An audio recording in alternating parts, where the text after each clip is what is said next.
Então, falando um pouquinho de ciência, a ciência não é materialista, como nós já falamos aqui, e não é, portanto, capaz de fazer qualquer afirmação sobre as questões de fé. Então, a igreja hoje não precisa se preocupar em ser aprovada ou autorizada pela ciência.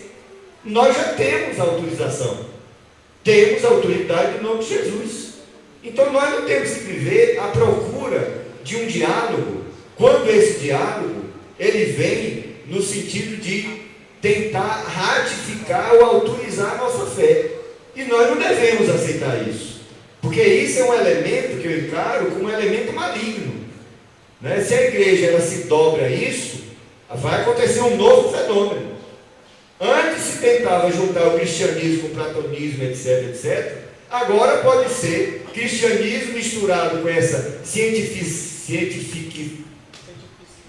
isso, alguma coisa desse tipo, e virar um elemento moderno de desconstrução da fé. E nós temos que defender a fé. A verdade é essa. Assim como diante do gnosticismo do primeiro século e do segundo século, né, a igreja e os pais da igreja se levantaram contra. No início, Paulo, Pedro, João, todos eles se levantaram para defender a fé, contra as diversas heresias que surgiram. Então eu pergunto, onde é que estão hoje os apologistas dos nossos dias? Os apologistas precisam sair daqui e daí também, irmãos. Você não precisa ser pastor, né, missionário, diácono, presbítero, para ser um defensor da fé. Basta você estudar a sua fé, você se envolver com ela, você se aprofundar nela, você vai ser um defensor. Muito bem. Então, vamos falar rapidinho sobre a crise na fé. Diga aí. Existe a crise na fé, como já foi dito aqui, desde a igreja primitiva. Aí vem o gnosticismo do primeiro século, do segundo século. E uma das facetas do gnosticismo era estabelecer a aristocracia do saber. Só quem tinha, digamos assim, o conhecimento, né? Aliás, a salvação era pelo conhecimento. Só alguns doutos, alguns letrados, segundo o gnosticismo, é que tinha acesso a essa salvação. E é onde Paulo levanta, o Espírito de Deus levanta Paulo, mostrando que o fim de toda a ciência é Cristo. Tá certo, irmãos? Mostra, porque isso vinha de encontro exatamente o padrão cristão de igualdade para todos. Salvação é para todos. E na igreja não pode existir diferença de pessoas. Mas hoje nós temos isso acontecendo novamente nas igrejas.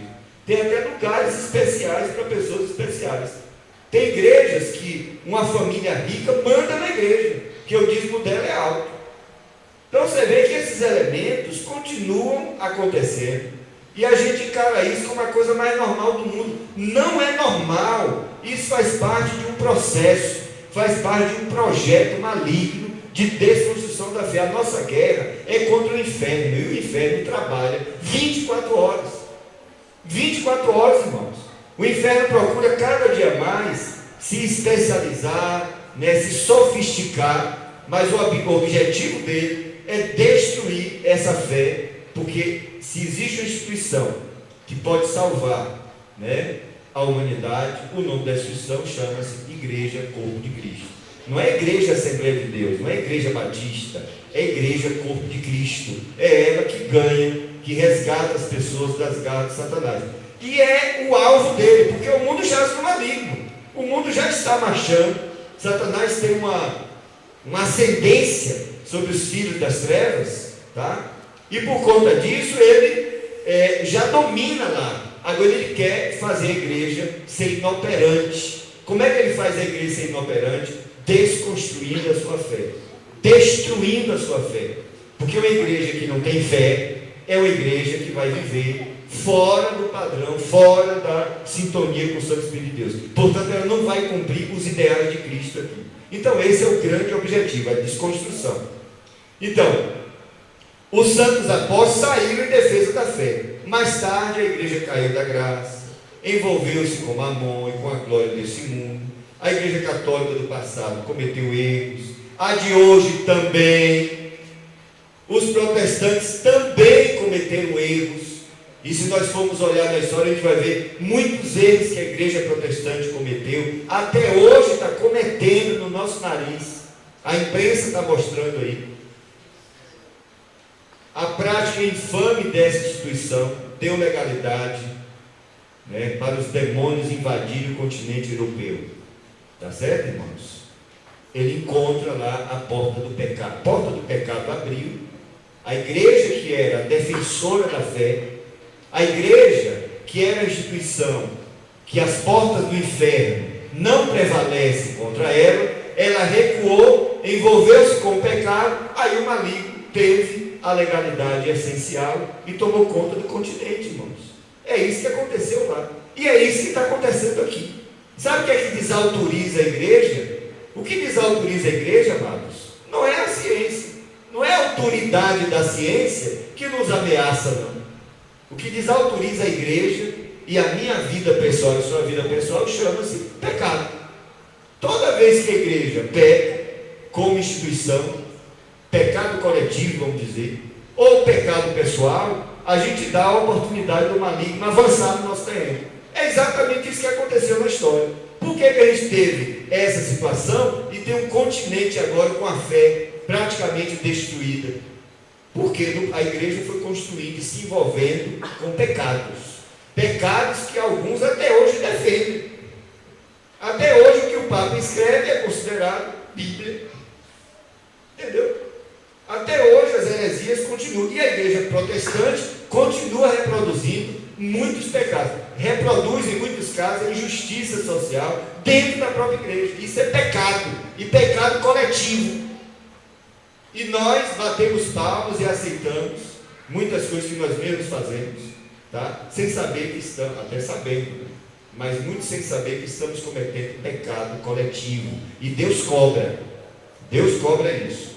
Bem, mas um pouco antes surgiram pensadores, e aí é quando você começa a citar os pensadores que retomaram, em outras palavras, o ceticismo, criaram o racionalismo, e assim vai, todos esses ismos que apareceram, tá? E a razão assume o lugar de Deus. Essa é a questão, tá certo? E o ateísmo se fortaleceu. Essa é uma das questões importantes. Se você for olhar na internet, o ateísmo dentro do Brasil, por exemplo, tem ganhado muito dinheiro. Cada dia está surgindo mais autores ateus no Brasil, vendendo zilhões e zilhões de livros, irmãos. O ateísmo está em plena reforma e em franca, digamos assim, evolução e crescimento. Não sei se eu citei aqui, em Londres, aqueles ônibus de 2 andares, né, bonitos, que todo mundo gosta, já tem assim letreiros, né, em inglês, dizendo assim: Deus não existe, pare de se preocupar, vá cuidar da sua vida. Está escrito isso lá. Essa campanha já está na Espanha, na França, e está tomando conta da Europa. Isso é o crescimento do ateísmo, tá certo? Por causa do pecado da igreja. Você acha que Deus vai cobrar de quem? Do mundo? Deus vai cobrar da igreja, irmão. Nós é que somos os representantes do Senhor aqui. Nós é que somos os seus embaixadores.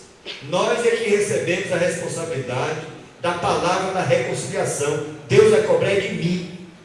O diabo está fazendo o papel dele. Agora eu tenho que fazer como igreja o meu papel. Essa é a questão. A fé na Europa tornou-se materialista e morreu. Mas no início, depois dos católicos, os protestantes enviaram missionários para o Brasil. Vamos para o Brasil. Trouxeram a sua teologia. Na sua teologia, muitos deles trouxeram as relações de poder do capitalismo. Por isso que existe hoje uma rediscussão, né, da teologia da América Latina, porque nós herdamos uma teologia do primeiro mundo que também traz a relação de poder. Percebe? Por isso que em muitas igrejas os ricos falam mais alto.